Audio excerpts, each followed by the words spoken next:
अहिल्यानगर जिल्ह्यातील राहुरी शहरात एका दाम्पत्यानं नाविन्यपूर्ण प्रयोग केला आहे। निलिमा आणि रामदास चिंचकर या दाम्पत्यानं आपल्या राहत्या घरातील एका खोलीत काश्मीरसारखी नियंत्रित वातावरण तयार केलं आणि केशर शेतीचा यशस्वी प्रयोग करून दाखवला आहे।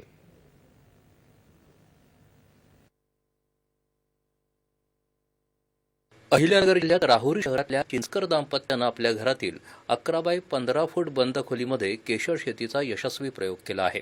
काश्मीरहून मागवलेल्या कंदाद्वारे त्यांनी एरोपोनिक्स तंत्रज्ञानाचा वापर केला आणि वातावरण नियंत्रित केलं।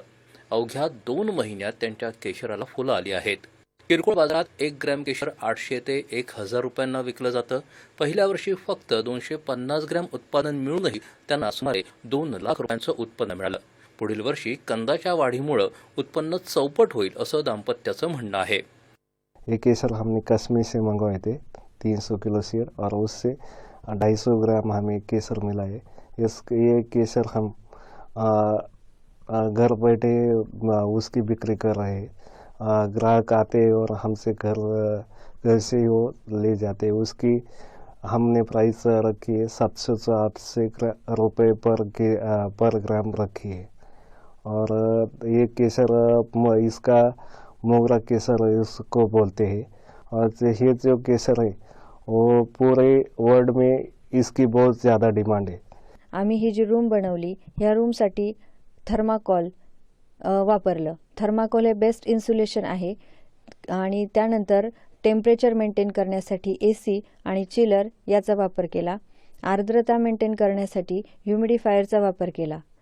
इथे ज्या रॅक्स दिसत आहेत त्या रॅक्स आणि ट्रेज वुडन ट्रेज बनवले आणि त्या ट्रेजमध्ये आपण काश्मीरवरून जे सीड्स मागवले आहेत ते सीड्स इथे ठेवले।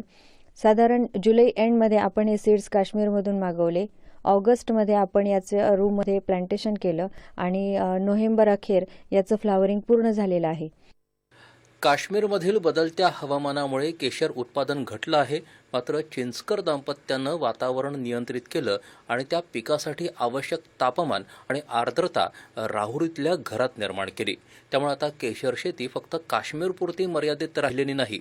खाद्यपदार्थ, सौंदर्य प्रसाधन आणि औषधांमध्ये मोठ्या प्रमाणावर वापर होणाऱ्या या लाल सोन्याची मागणी भारतात खूप आहे, मात्र उत्पादन खूपच कमी असल्यानं त्याची किंमत खूप जास्त असते। चिंचकर दाम्पत्याचा हा प्रयोग इतर शेतकऱ्यांसाठी प्रेरणादायी ठरत आहे।